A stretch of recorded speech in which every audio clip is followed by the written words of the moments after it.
no grudge was involved when putting down the motion for today. Whenever voters elect someone in a position of power and authority over them, the principle is that they should be able to do so without fear or favour. It is how we elect our party leaders. And earlier in the Commons, Mr. Bercow had remained defiant. I'm in the chair, and I'm intending to remain in the chair. Today, and I hope subsequent to today. And I hope the honourable gentleman, whom I esteem greatly, will not doubt my competence or fairness in chairing such proceedings of the House as take place today. I'm not going anywhere.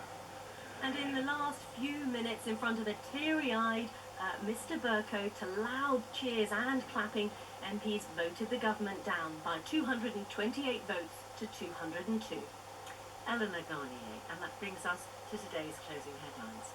The prosecutor investigating the crash of a German aircraft in the French Alps on Tuesday said the co-pilot appears to have brought the plane down deliberately while the captain was locked out of the cockpit. The co-pilot has been named as Andreas Lubitz. Officials say he wasn't listed as a terrorist. The Supreme Court has ruled that 27 private letters written by Prince Charles to government ministers a decade ago should be made public despite objections from the palace.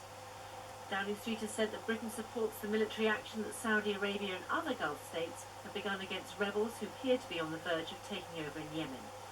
In the City a short time ago, the 100 share index was down 93 points at 6,898. And the weather becoming increasingly fine but rather breezy with isolated showers. This is Martha Carney. That's the world at 1:45. Studio direction was by Emma Crow and the editor is Fiona Leach. And now on Radio 4 Soundstage, and in another in our series of audio postcards, the wildlife sound recordist Chris Watson travels to Antarctica to capture the extraordinary sounds of a glacial melt.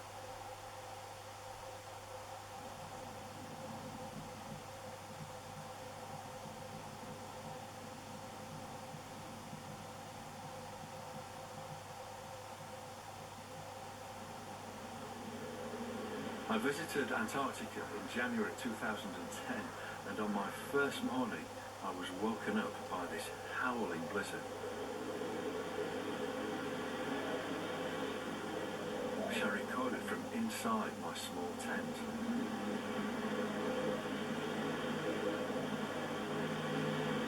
This is the sound of arguably the most hostile environment on the planet.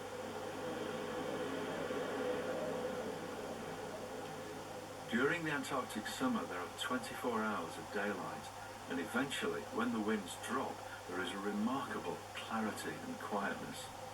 The quietness is so extreme, it's a very challenging sound to record.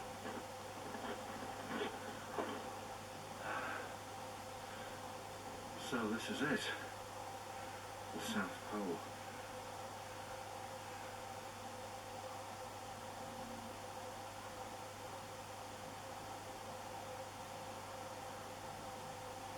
But as we've already heard, the landscape is not always quiet. Whilst I was there, I was really keen to record one of the greatest transitional events on the planet. The sounds of a glacier being transformed over the Antarctic summer from a solid mountain of freshwater ice into the salt waters of the Ross Sea.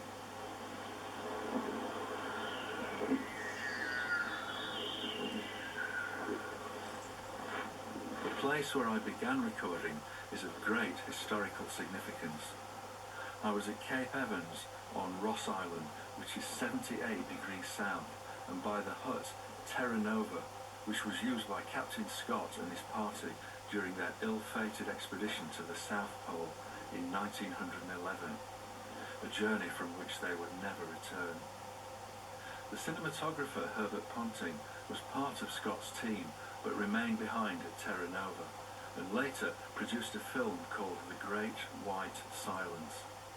What Ponting described in this title, I was now listening to on Cape Evans a century later, and I really felt like I was listening back in time.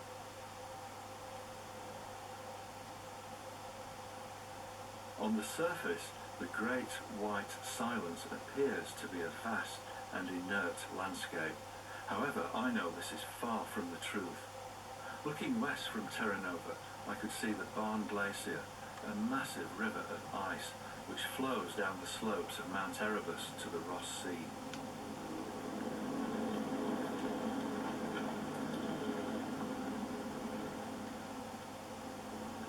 The Barne Glacier, like other glaciers, is a dense body of ice which is constantly moving under its own weight.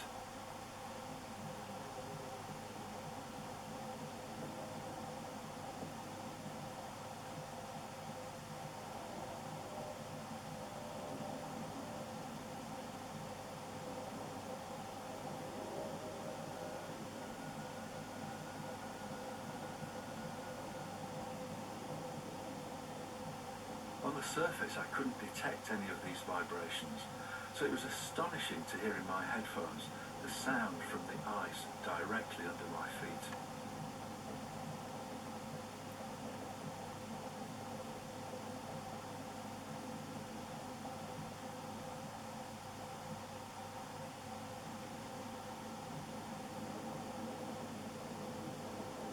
On the surface, the summer temperatures cause the leading edge of the glacier to melt and fall as drops of fresh water onto a beach of jet black lava.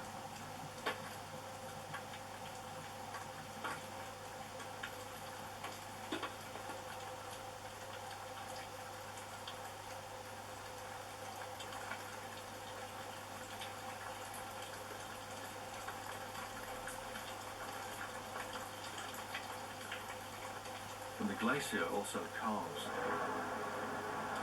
Huge, house-sized blocks of ice break away and crash onto the surface of the still frozen Ross Sea.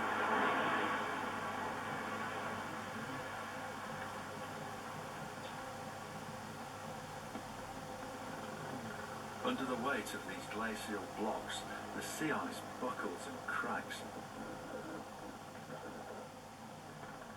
splitting into large slabs called pressure ridges, which slide alongside the glacial ice, producing these extraordinary musical